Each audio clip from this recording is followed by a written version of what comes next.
Welcome to the Level Up Your Band podcast, episode 12.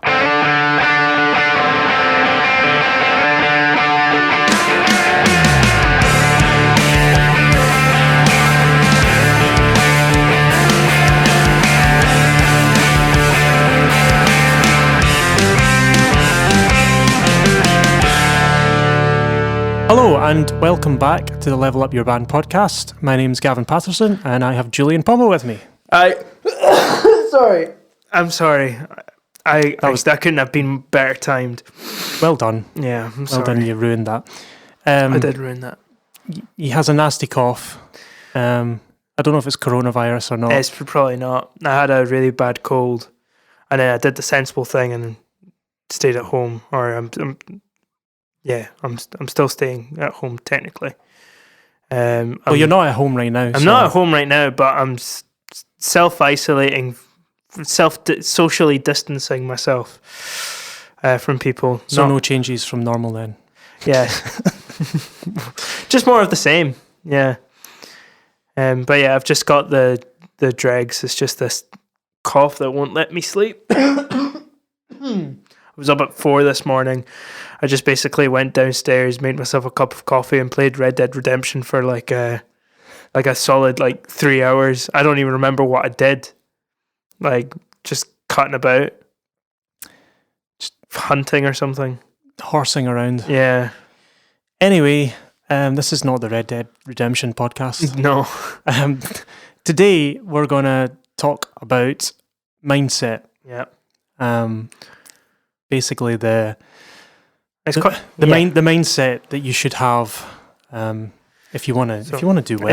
It's quite a broad term. We're not talking about by mindset. We're not going to be touching on any mental health stuff today. Really, that's a separate thing. We're just talking, like you said, from the perspective of being in a band. Yeah, from the perspective of being in a band and how you should approach it. Basically how to have your head screwed on. Yeah. The episode. So, I think the first thing I want to cover, what's your thoughts on drugs and alcohol? I don't care much for them. And I really don't care for them in the rehearsal space. Just basically try to avoid it as much as you can, and definitely I'm not going to judge anybody for whatever they're doing or what they like to do or whatever. But in your spare time, you can do whatever you want. Pursue that hobby if you want to call it a hobby. I don't know if alcoholism is a hobby. We wouldn't encourage it. It's like there's that urban myth as well that that beer or that whatever, everything just sounds better. It makes me a better player or whatever. Oh yeah, it might sound good to you, but mate, it doesn't. It's mostly the thing I have against it is just no alcohol or drugs in the rehearsal space or writing or anything. I always feel like when you're there, you should be 100% switched on.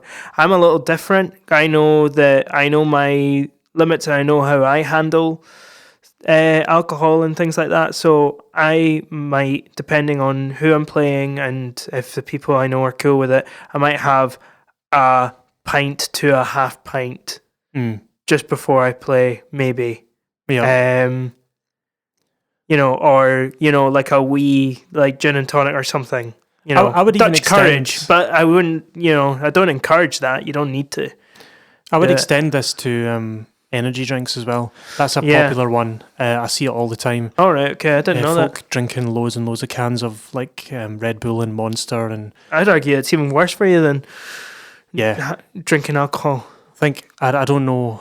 It's got more caffeine in it than a cup of coffee. It's I think it's maybe 4 or 5 cups of coffee worth in one can of Monster, which is really bad for you. But I think what I'm trying to get at is to get a good mindset, you have to start. You have to be lucid. Cutting things out that are not helping you. Yeah. And if you can't play a gig without having a drink or That's probably a taking bad something sign. is a bad sign. Yeah. If you can't write music when you're not, completely lucid, then it's not a good sign at all. Yeah. If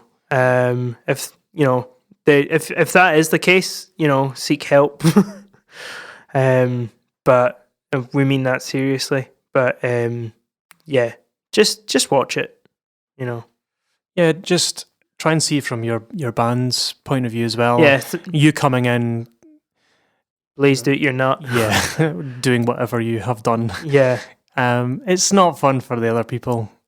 I mean, taking the smell. I mean, it depends who you're aside, playing with. Everybody else might be blazed out. They're not too. In which case, yeah. But for me, certainly, when I've worked with people and they're either clearly like fleeing, really high, or fleeing. Like, let's translate that for non-Scottish people. What's fleeing? Like just Flying. aye, basically just like as Flying higher than a kite. Like you're basically in the stratosphere. That kind of high. I've worked with people when they've been in like that state, and it's just for me, it's frustrating because slows everything down. It either slows everything down, or this person is working at a completely different level, and it's not transmitting information, or it's not sending information properly, and it's not telling you exactly what to do because their brain has been altered by a bunch of chemicals. So it's not fun. It's really frustrating. I've not played with playing gigs. I've not had any terrible experiences with anybody. I'll say that it doesn't tend to be as much of an issue nowadays as it used to be. No, it doesn't. No, years and decades ago. Yeah, where everyone. All the stories you hear, but I think it's the reason why is because of all the stories. Certainly, like the Who and quite a lot of musicians that I've worked with are really, really dry. Totally straight edge, which is cool. So that's point one. Yeah, just don't do drugs or alcohol. Yeah, just don't. Cool. So, next thing I was thinking of, when you want to start off with a good mindset, a good sort of place to start from yourself, so that, like, if your mind is in order and everything is, kind of straight in your head, that'll get translated into your actions and hopefully translate into what your band does. So right off the bat, do your bed every morning. Do your bed. Okay, Jordan. I mean, he's got a point. He does have a point. I mean, you could try that. See if that works for you. Clean your room. Clean your room before you go out and criticize the world. Again, you may laugh, but he's got a point. I wasn't going to say clean your room or make your bed, but I mean, you can do that if you want. I mean, whatever. I don't really care. Money. Yeah. Money. So with regards to your own personal finances, well, that kind of fits in as well, but mostly if you're contributing to a band, like you've got a recording session coming up at the end of the month and you get paid, at the end of the month. So, it all works out. You've got that cash for the recording, whatever. And then you drop half of it on a tattoo or a bunch of weed or I don't know, whatever. Something you don't really need. Video games. Games, yeah, it can be anything. If you want to get anywhere with your band, you've got to have it in a sort of a list, an order of priorities. We're going back to that Maslow's hierarchy of needs from episode 2. I think it was episode 2. We talked about that. And you've got to get the basics down first. If you, like, for example, if you live in a house and you don't have a washing machine, should you be shopping for smart plugs? No. Because smart plugs or a 4K telly, those things come after you've got the essentials like a washing machine, heating, a bed, and putting things that are not essential before things that are essential is basically, this like I said, goes back to the Maslow's hierarchy of needs, and it can be tied in here, like going to get a tattoo, using up all your money, and then you can't pay for a recording session, then you owe your bandmates because you splashed out. Save up for your tattoo and also have your money aside for the band. Yeah. And if you can't do that, you're not going to be recording all of the time. You can, in the times you're not recording, save up, and you can get that whatever you want, that game, that car, that whatever it happens to be. Yeah. It's being sensible and for sure putting things in priority. But I think it's totally for our really young listeners, anybody who's like 16 or whatever, it is, or anybody, like, certainly I was really stupid with money. It took me quite a long time, because I remember when I got my SAS, and I was about 18. That's a university allowance. Yeah. Aye. My student loan, and I just looked at it and I went, oh, money. I just spent it on guitars and bullshit. Which, thinking now, I really, really, really regret. Rachel, my fiance, did the smart thing and saved up a lot of her SAS. And actually kept it aside. So if you guys are in that position, do that. You don't have to,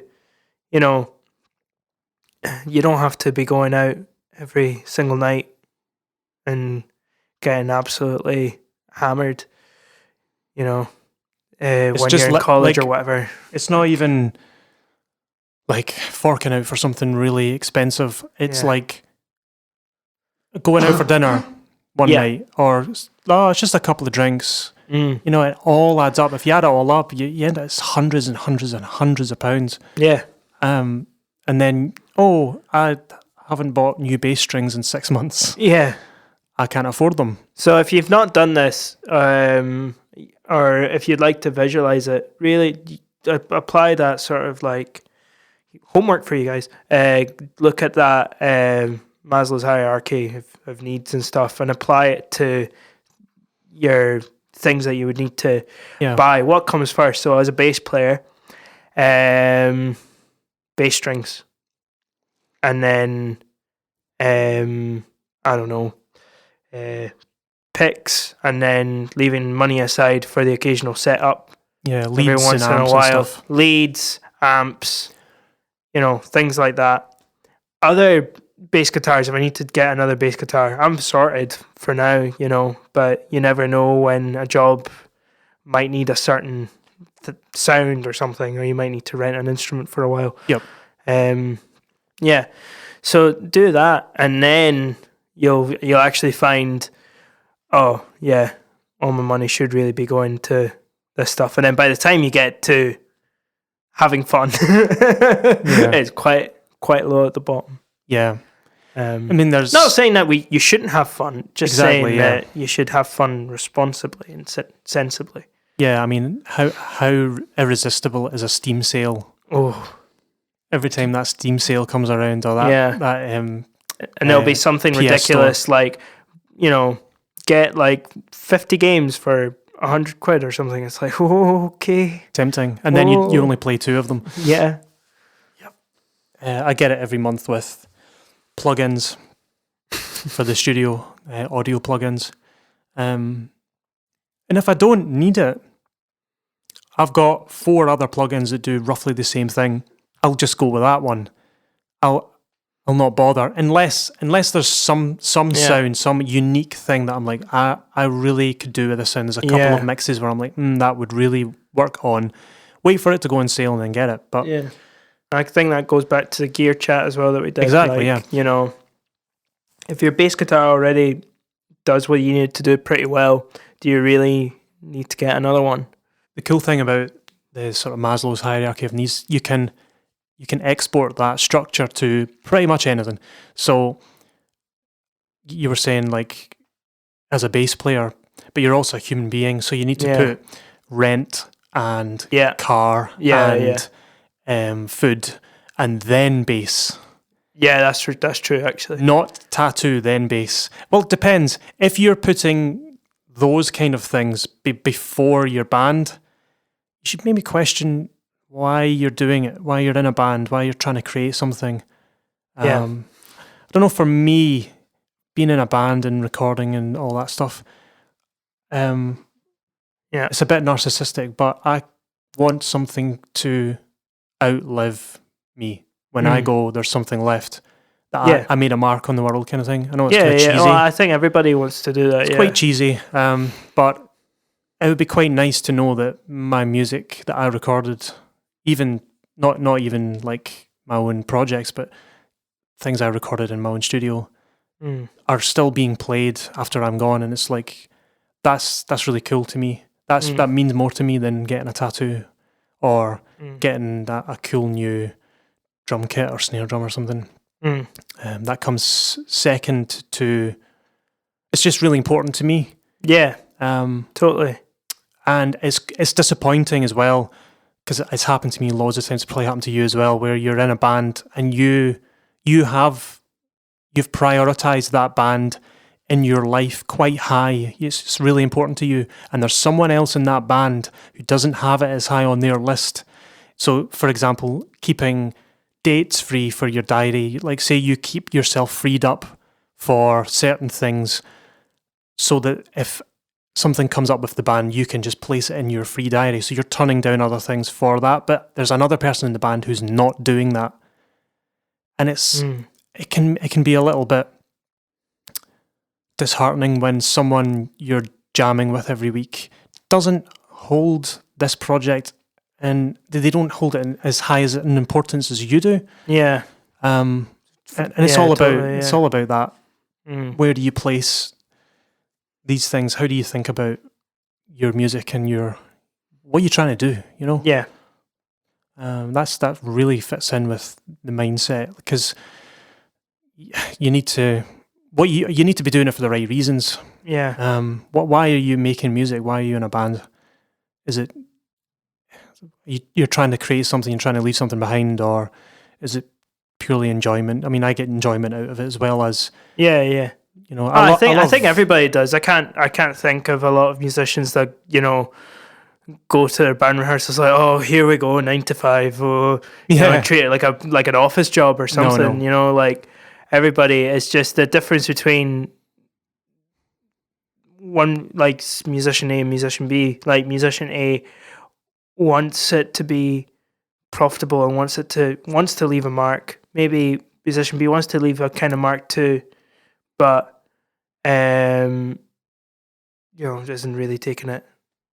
It's lower in the priorities. They're both basically they will probably get the same thing, enjoyment out of being in it, but one of them will go further than the other, and that's in certain respects, in that one of them will just become more well known, the other one might not be, but it'll be quite happy. Yeah. The ones that make it, I would argue, the ones that become really well known for what they do, they care a lot about what they do. Yeah. They've put everything into that project or that whatever they've been working on. It's very, very it's high in their priority list. You usually find. So yeah, that's basically what we're saying here is that determination is a really big factor, and just think whether you reassess your determination every time, see where you're at, because it could be that you maybe you want to be more determined, you want to take the band further, but maybe if you're not, maybe it's probably time that you maybe find something else. Maybe it's not for you, and that's okay. That's totally okay. Yeah.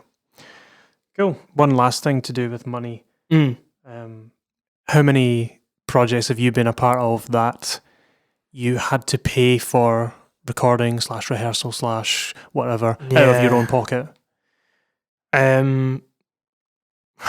So you split it 4 ways, split it 5 ways, whatever.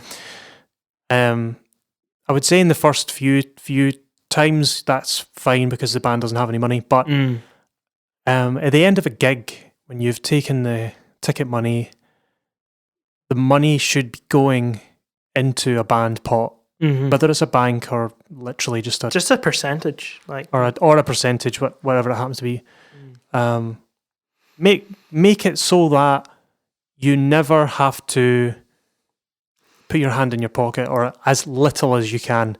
Obviously, for recordings, a little bit more expensive, or touring or whatever, or art or whatever. Yeah, but if you can make it like the rehearsals are paid for by the band, the petrol money to get to places is paid for by the band.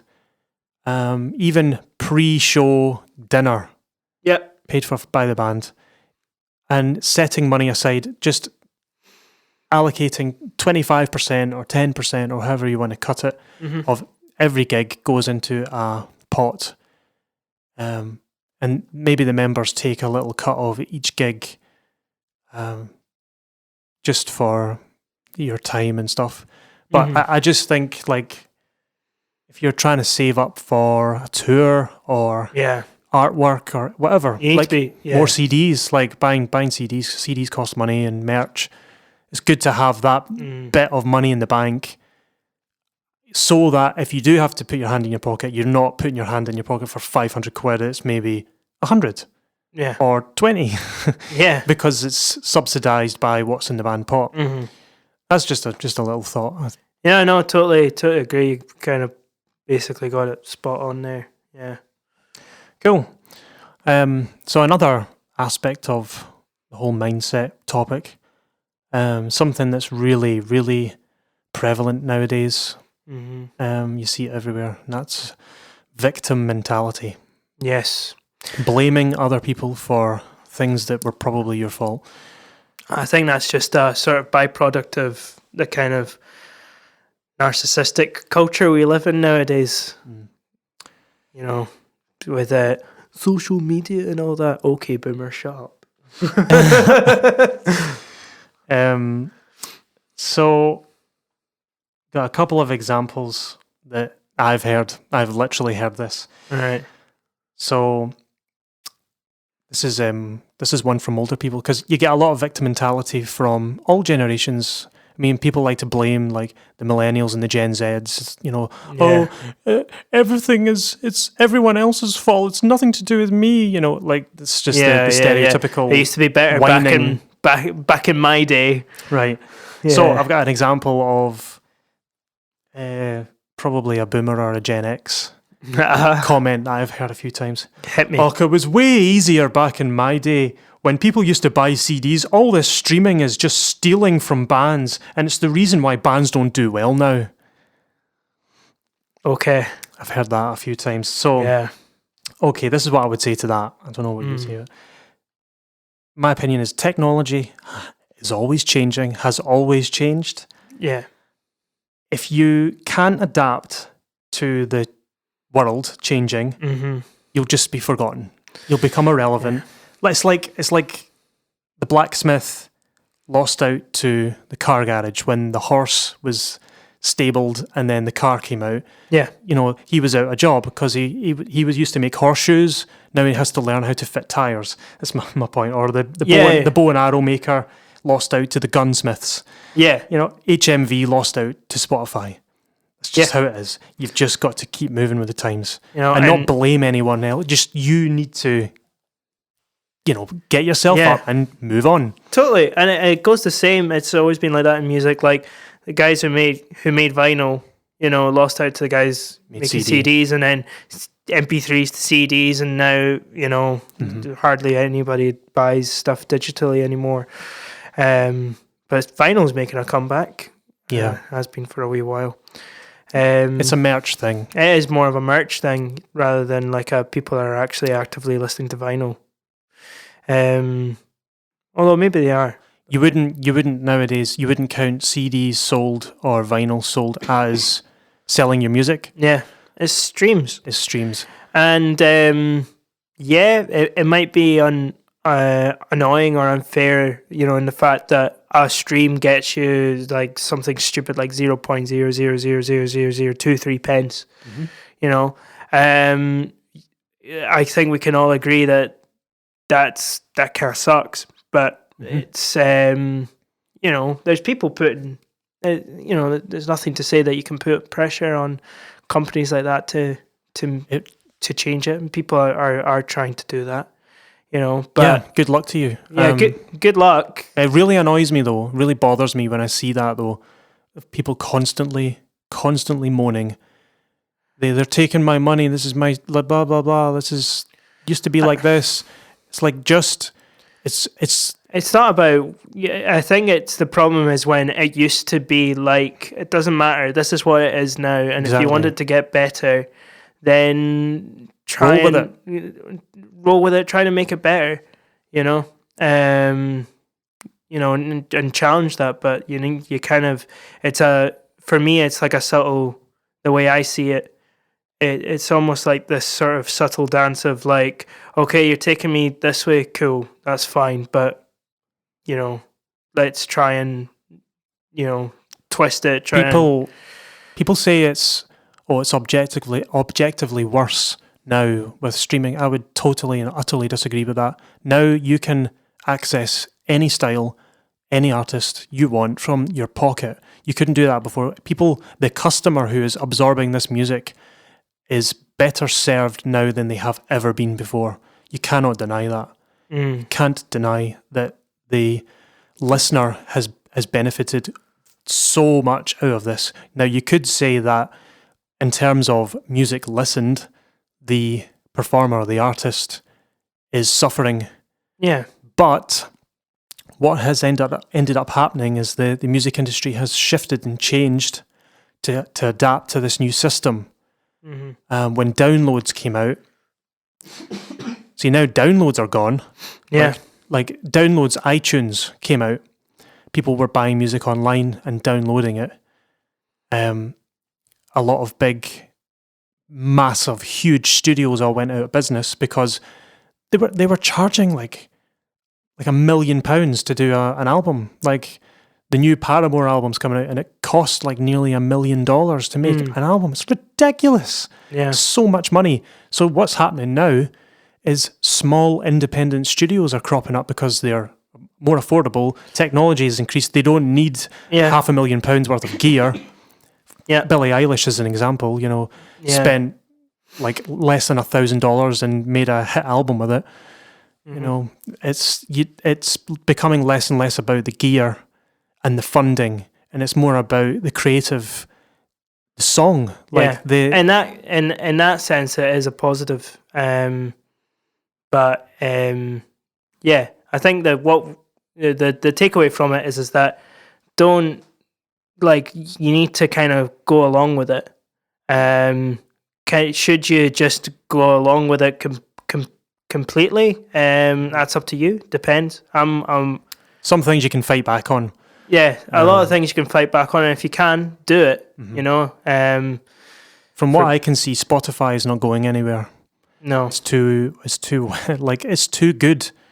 Spotify have managed to do something really well, and people have the only thing that would change it is if a competitor came out and paid musicians more and charged people less. I don't know how that would work. The only way they could outdo Spotify is make the premium smaller, because at the end of the day, it's the customer, it's the listener who is in charge. I don't know what it is for Spotify per month, but it's like £10. See, you've got that other. What's that other one with they claim to have high quality music, like higher quality streaming. No idea. Oh, I can't remember their name. Deezer? No, No. I can't remember the name. That's not a good sign. But they're saying, oh, we have the highest quality streaming. Highest. We don't use those filthy MP3s. We use high quality. Right. I want to just debunk this right away. If you have Spotify set to the highest setting, it is streaming. I think it's 320, whatever it happens to be, kilobops or whatever it is. Megabits. I don't know what it is. MP3, which is the highest quality MP3 you can get. Now, I'm a sound engineer, and I've got my own music up on Spotify, and I can play the Spotify stream alongside my 48 kilohertz 24-bit WAV file off my computer and listen to them side by side, and there is virtually no difference whatsoever. It's tiny difference. And in the 44.1 kilohertz 16-bit file compared to the streaming, it's identical. It's absolutely identical.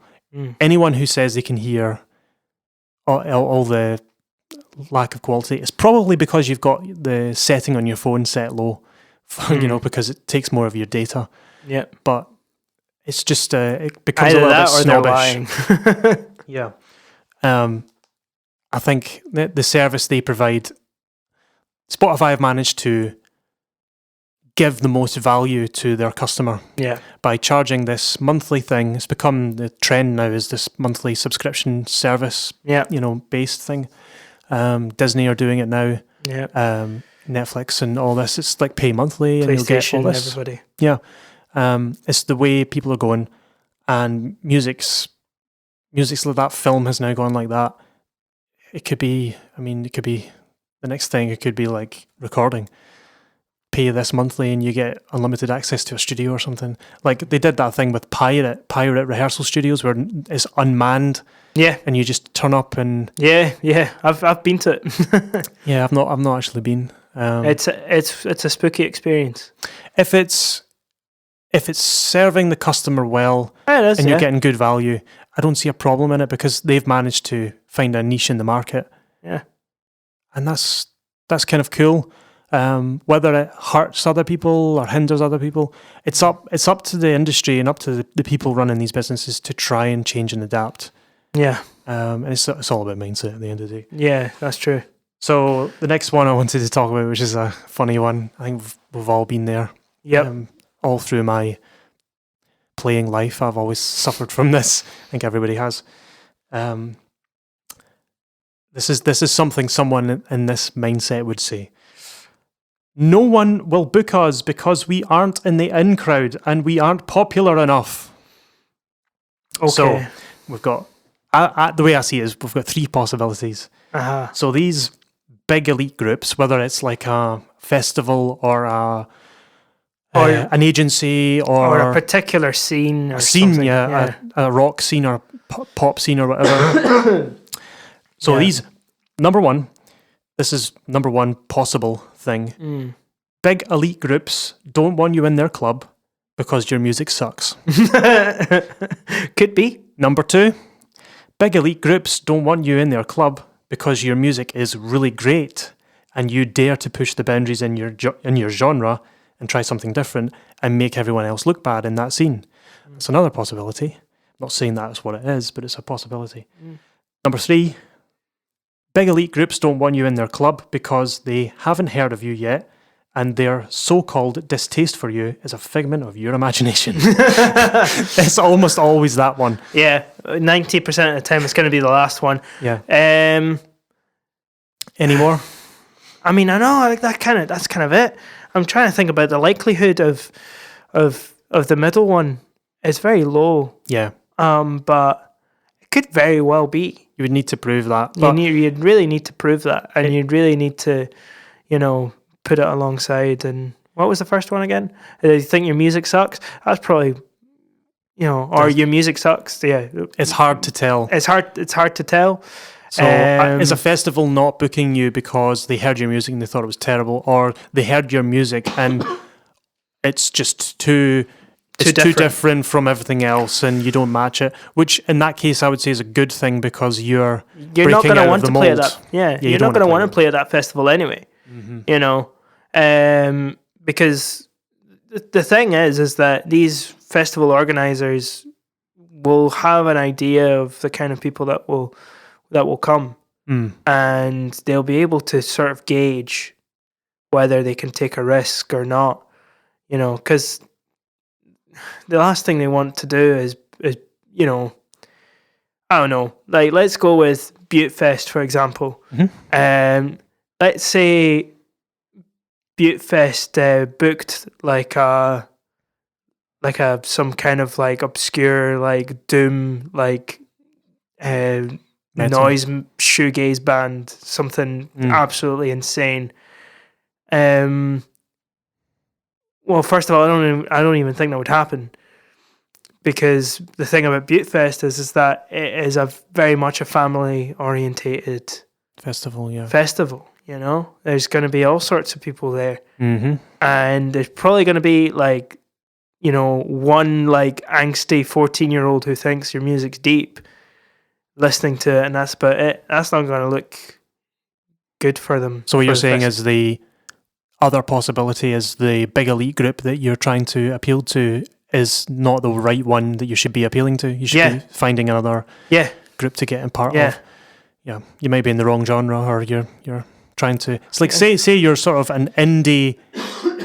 Say you're an indie ska punk band, and you try to get into the indie scene, and you're like, no, you're not. You're not getting anywhere. Maybe you should try the punk scene. To be honest, got bits of both, or to be fair, I think either the ska or the punk scene would probably take them.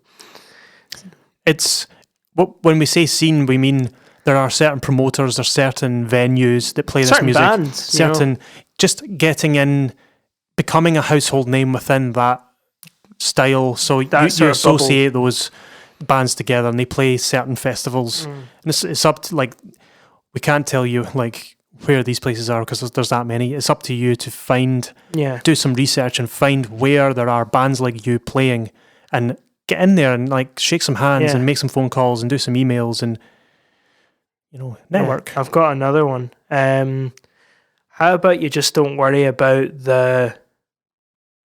this elite group at all, and treat every group like an equal, and see where that takes you. Well, yeah, there is. You should always think, like, be really open-minded. Be aware of these groups and that they do exist.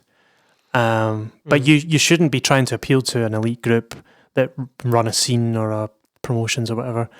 You should be appealing to your fans. Yep, because the thing is that the fans they'll find you. They'll find you, and other people will find the fans. Yeah, exactly. That's kind of how it works. Yeah, where are the ticket sales? Yeah, if anything, so basically, you know, focus on your fans. Is this one, you know? Mm-hmm. Don't worry about what Spotify did. Appeal to the customer. Yeah, exactly. Give them the best thing. Focus on your fans. Cultivate your music, your style, and then fans will find you, and other people will find your fans, and then it'll just grow like that. Yeah. Okay. What's the next? The next one, another example of the sort of victim mentality. My parents were right. Music has never and will never make me money. The industry only favors the rich and famous. That's rubbish. Don't think like that. That is like the most unhelpful thing you can think of. Maybe I should just get a day job. My mum and dad were right. A real job. Get a real job. If your mum or dad is listening, right? Okay, here we go. Shut up, mum. Shut up, mum. Shut up, I'm mum. 14 Shut up, now. dad. Right? Just let me do what I want. Let me pursue your dream. Don't put me into a tiny little box that I have to follow that you followed. Right? You don't do that. Totally, like, you know, your parents will give you advice and they'll mean well when they say things like that. Sometimes it comes out the wrong way. But yeah, at the end of the day, you really need to take that opportunity. You need to take that leap of faith, if you want to call it that, and really try it. Yeah, try it. If you feel like you follow your calling. Create your. I don't know if you guys have read the Alchemist. It's a bloody great book. Highly recommend it. But the whole book is about pursuing and creating your own personal legend by following your heart. How nice is that? Follow your heart, right? At the same time as thinking. It's a fine balance, Yeah. But have them working in harmony, and then you'll find they lead you to the they'll lead you somewhere interesting. Yeah. Like it kind of ties back to that whole elite group thing. If you can't find your genre, your elite group, or your community of musicians or followers or fans, then create one. Yeah, maybe you're pioneers. Yeah. Start a new thing. Now, we're not saying that every single person listening to this should be a pioneer. I mean, go for it. If you find you've got a really cool idea and nobody's really playing music that sounds like that, just really follow it, see what happens.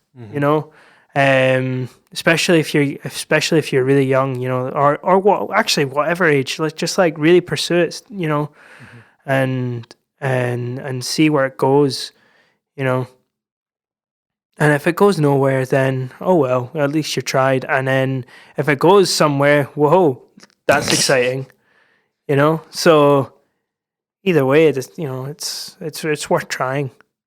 But the whole thing, this isn't a real job. Oh, the reason I'm not. What is a real job? Let's be real here. Well, there's four different categories. Is working in an office really a real job? Isn't a real job, I don't know, going out and mining up some coal, or I mean, it's such a stupid. When people say real job, they mean employed. Employed by somebody else. Yeah. So what does that mean? Does that mean that the guy who's your boss has he not got a real job because he's an employee as well? And then until you it just get keeps to the on business going owner. up until you go all the way up to the top. Has he got a real job? Not really. He's just sitting about and he's earning money from a bunch of people working for him. You see, It's just dumb. There's four categories of earning money in this world. You call it the S, E, I, and B. So E, which is an employee, yeah, that's the most popular one. Most people are an employee. Then you've got the S, which is a self-employed person. Then on the other side of so imagine a box. You've got E and S on the left side, E on the top, S on the bottom. And then you go over to the right-hand side. On the top, you've got B, which is business owner. And then on the bottom, you've got I, which is investor. Yeah. Investors make the most money in the world. They make the most money because they take money that they've generated from maybe their own business and invested it into something like the stock market or whatever to make a return. A business owner is someone who starts a big business, something like Starbucks, or he's the one that he's an entrepreneur who he controls the employees. A self-employed person, someone who works for themselves, creates their own sort of. I'm self-employed. Yeah, I'm self-employed as well.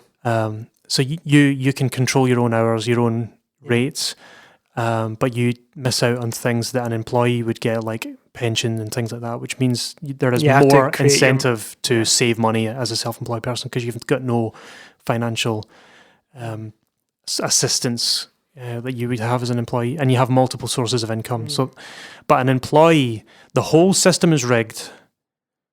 The sort of capitalist Western system, in Britain and the United States and wherever. Yeah. The whole system is rigged so that school programs kids to want to become employees to keep the wheels turning. for the whole thing to keep going. Mm. And that's why it's so counterintuitive to people when they start their own businesses or become self-employed, because it's this drummed into you, get a real job. The music's not a real job. Mm. It's, you're not part of the STEM. Even then, like I know a lot of musicians who have gotten real jobs, like there's a lot of musicians that go and become employed by a school, or like there's a lot of musicians that just become employees, They dabble in E and S. They dabble in both. Yeah. Sometimes they're just full E, Yeah. You can be employed by a cruise ship. Yeah. Or a musical, at a really high level as a conservatoire or at a secondary school. I wouldn't count teachers as musicians. I would say they're teachers. They just happen to be music teachers. Okay. Unless they do, like a musician is someone who plays gigs and plays music and records for a living primarily. If they do that out with teaching, that's separate. A teacher is a teacher. A musician is a musician. If you're teaching children or teaching someone, you're a music teacher. You're a teacher. You're not a musician in that instance because you are technically a musician, but in that case, in that job, you're a music teacher. Okay, good save. I was worried where that was going. I was it's just because no. you have to count it as yeah. You have to count you're it right. as that. Yeah, you're right. Because you're not really a musician in that very small. No, you're passing on a case. skill. Yeah, A teacher. yeah. You're not performing or creating music. Some people dabble in both. They Yeah. can be a self-employed musician and then be an E on the side by teaching. Yeah. Or working in a guitar shop. That's an E as well. Yeah. So, I mean, self-employed people and little startups and little businesses can turn into big corporate chains and things like that. Like little local coffee shop turns into Starbucks, and it all starts from those grassroots stuff. Yeah, like McDonald's was just a diner. Yeah. In the 50s or something. Yeah, all they sold was a cheeseburger, fries, and a milkshake. That was the entire menu. It's just mad. Yeah. So, yeah, I mean, this whole get a real job, don't let it get you down. Because you hear it a lot. I've heard it loads. I'm sure you've heard it as well. I've heard it. I've even, once or twice, like almost fully succumbed to it, so it's a really damaging, it can be a really damaging thing to hear. And for anybody else out there, it can be a really damaging thing to say to somebody, so just be really, think about it before you're going to say something like that, because it could affect them, certainly like it affected me, the whole get a real job kind of thing. But people do it out of worry. They do it out of worry because perhaps maybe you're not they don't think making the success that you thought you would. Yeah, or they don't see you trying I would say hard enough or whatever, or they don't think you are, which could be the point. But rather than saying you should get a real job, maybe you should give them a kick up the and try and help them along. Encouragement, yeah. I would say if you've been doing it for 5 years and you're still not making as much as you would like or as you predicted that you would, then it's maybe time to switch some things up, try some different things. Yep. There's no point in doing the same thing every day if it's not yielding the results. You haven't fully maximized the system that you're doing. Say you're part-time teacher, music teacher, and you also play in XYZ band. Maybe XYZ band is not fulfilling your musical needs / providing money for you to live, because this is the whole point in leveling up your band is so that you can play in your band doing the thing you love and also make a living from it and be happy doing it. Now, not making a fortune, just enough to survive and make music for a living, because you can do it.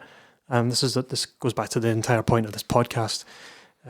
So if you're in a band, say, that's not doing well, things could be run better. It's good music.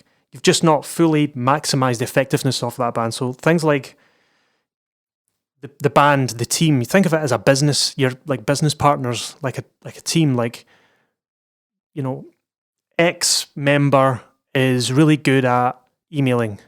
He's really great at following up with people. He should do that job. Yeah. Y person's really good with art stuff and can do all the logos, or knows people from art school who are like, let them deal with that. Everyone needs their own little job so that it turns into like a music making machine. Maybe you could even go further than that, you know, like, you know, this person is like our best lyricist. Let's leave him in charge. Yeah. You know, go for it. And this person is our best, like, you know, composer. Maybe we should put them together, and they should be in charge of writing the music. You know, there's nothing wrong with that. My point with this is, but yeah, to like, even though it's not a nice thing to say to someone, get a real job. Sometimes it's coming from a place where, well, I can see you're not doing as well as you said you would 5 years ago. So maybe it can be a little bit of a chance for you to reevaluate and go, what can I do to make the thing that I'm doing work better for me? Yeah. You know, just better organising yourself. And if it's not working, if you're trying your hardest, maybe it's just the wrong thing for you. Maybe that band was just not the right fit for you. Maybe try something else, mix it up a little bit. See, you got to try early on in your musical sort of stage. You've got to try out loads of different bands and loads of different things and see which one sticks. I know I certainly did that. I mean, when I left school, I must have been in about 10 bands. And I was just trying different things out, and which things I really liked, which things were kind of speaking to me. And I've now ended up, I'm now in like 2, 3, small, like very small amount, because I'm really happy with those places. Same with the studio. Yeah. I didn't know like that this happened by accident. I was saving money during college, and I bought some recording gear, and I didn't really know what I was doing, but I just thought, because this whole thing of, you can't make money as a musician was in the back of my mind all the time. So I was like, what else can I do if just playing isn't going to be enough for me? And the number one that all musicians think is like, teacher, must be music teacher. So I tried that, hated it. And I was like, what else can I do? I was like, well, I could record music.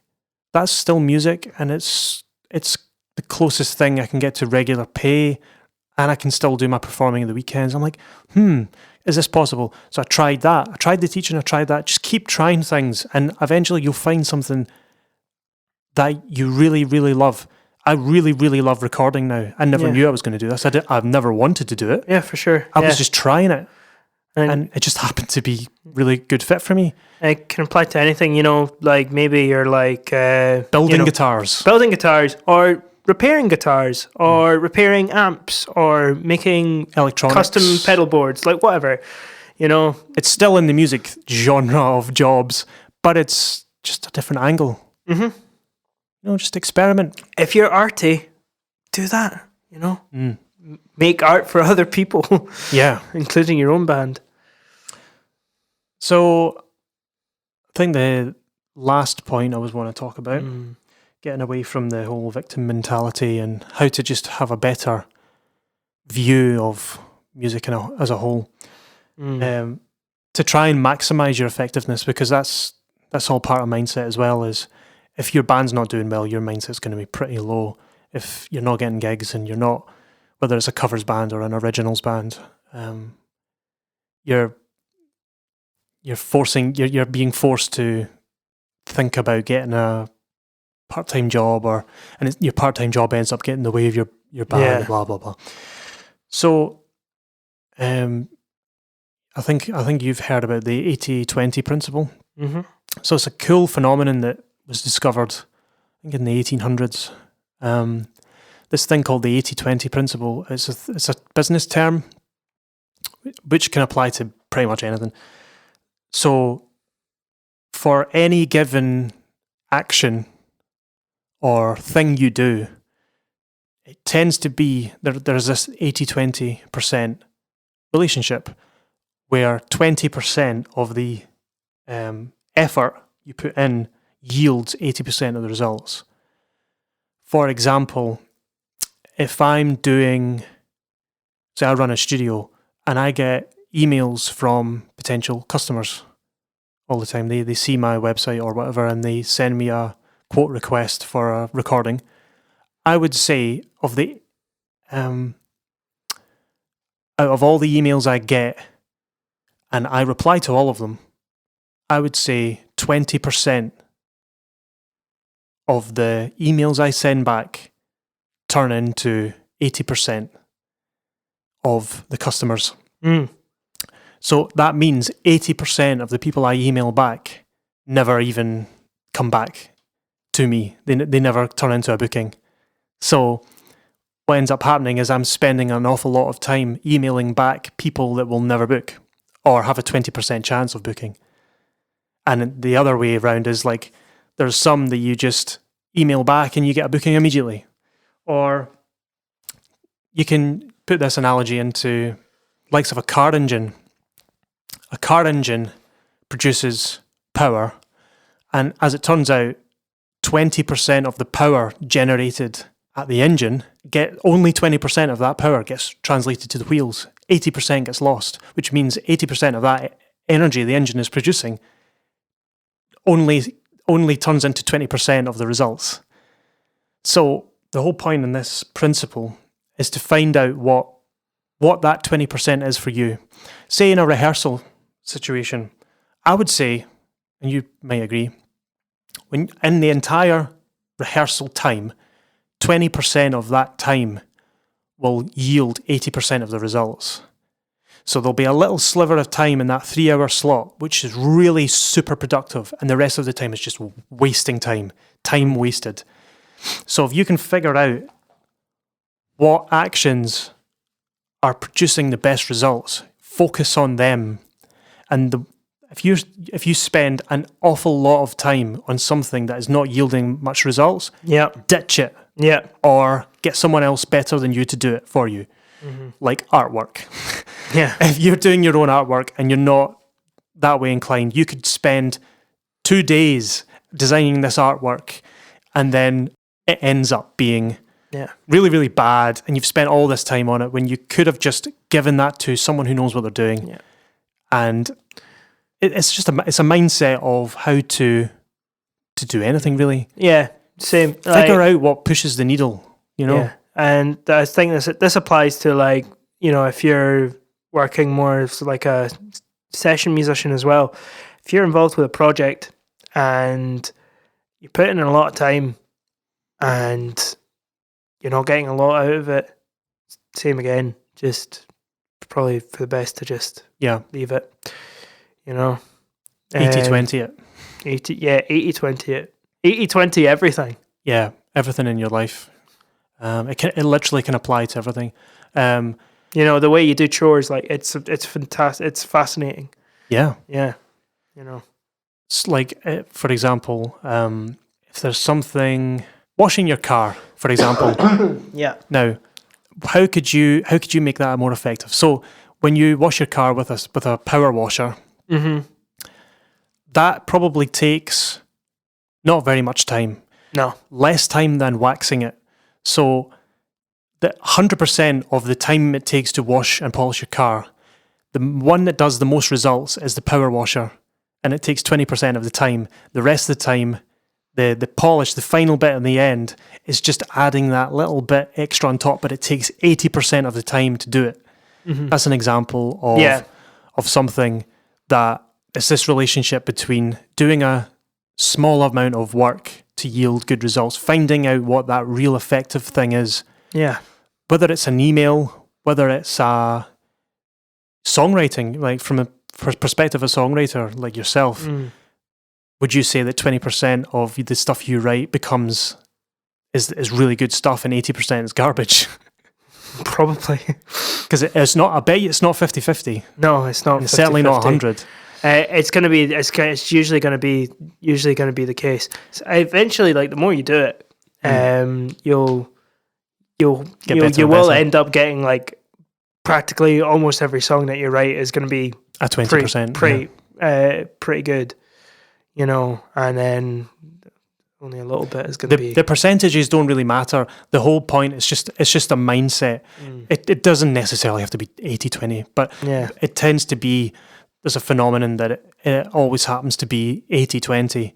Like 20% of the population have 80% of the wealth, right? In a country. This phenomenon was discovered years and years ago. It happens across every country in the world, and you can even make it smaller. So like 1% of the population of that 20%.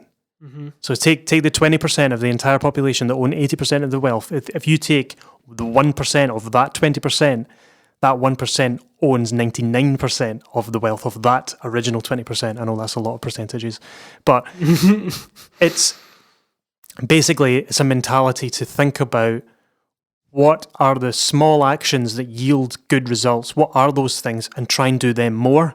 And the things that take forever and ever to do and don't actually yield that very, very many results, try and do them less. Yeah, you'll find that you'll free yourself up to do things that are more important. Or see if there's a way that you can not cheat the system, but just change it. See if you can find a better way of doing it. If it takes you a long, long, long time to email lots and lots of venues to find out if they're free to book for your tour, maybe it's best to have a template email to cut that time down. Yep. Find the one that does the best and then change the names, make sure that it works so you're not writing the same email more than once. And then it just becomes a copy-paste job, easy. It's about, because at the end of the day, you want to have a good mindset in your life and in your band. And the way I'd see it is the best way to do that is to just figure out what you're doing. Just try and just see if you can maximize your effectiveness, what you're actually doing. Was that rehearsal 80% banter, 20% good actual work? Yeah. So it's just like some things to think about and how to, like it's not over. If you're because this happened to me, I'm not going to lie. The first 5 years of running the studio, I was almost ready for quitting. And I was like, I'm going to really try. I'm going to try and maximize my effectiveness. I've not tried hard enough. And I tried some things differently, and I tried to become more effective and find out what is yielding the most results and do that more. And since I did that, haven't looked back. It's fantastic. I thought it was over. I was gonna quit and become an employee, and go and get a job, go and get a real job. So I'm glad I didn't. I nearly did the same, to be honest. Yeah, I nearly became a teacher. That was fun. I just that's where the whole following your heart thing comes into play. Because the entire time I was doing it, I was like, I like teaching, actually. I love private teaching. I like teaching kids. It's really fun. Do what you love. I really enjoy it. But teaching in a classroom? Nah. Ooh. Ooh. Not just now. and I bet you 20% of the kids in that class caused 80% of your problems. Yeah. Actually, no. Yeah. Yeah. Yeah. Nuts. Yeah. So that's a lot to digest. We'll probably, like the same with all these episodes, we'll always touch back in on them and things like that. What are we going to talk about next week? I don't know. Probably talk about roasters. Coffee roasters. No. Oh, okay. The other not as fun kind of roaster. Yeah, we were toying with the idea of talking about how you deal with a particular problematic member in your band, someone who is maybe being a bit moody or not showing up and just being a general pain. I mean, we've all been there. There's been someone in the band who's maybe not pulling their weight, and how do you deal with it? How do you handle it and stuff? And how do you leave a cult? I'm joking. How do you leave a band if you feel you're really unhappy? What's the best way to go about it? Yeah, we might talk about that. I'll leave it. I'll leave it like that. Well, we might talk about something else. We might talk about that particular subject. I don't know yet. Maybe we should ask you guys what you want to talk about. Yeah, we'd like to know. Yeah, please message us. You can find us as always on our website at www.levelupyourband.com. We're also on Facebook and Instagram, and the podcast streams on Spotify, the Apple Podcast app. It's on YouTube as well, and there's a few others. So on any player that you have, please give us a review. That would really, really 5 stars. Appreciate that, because it just puts it up on the algorithms and the sort of robot overlords. Anyway, so next week we'll maybe talk about roasters. Maybe not. But until then, hope you have a good week and see you next week. Right. Bye. Bye.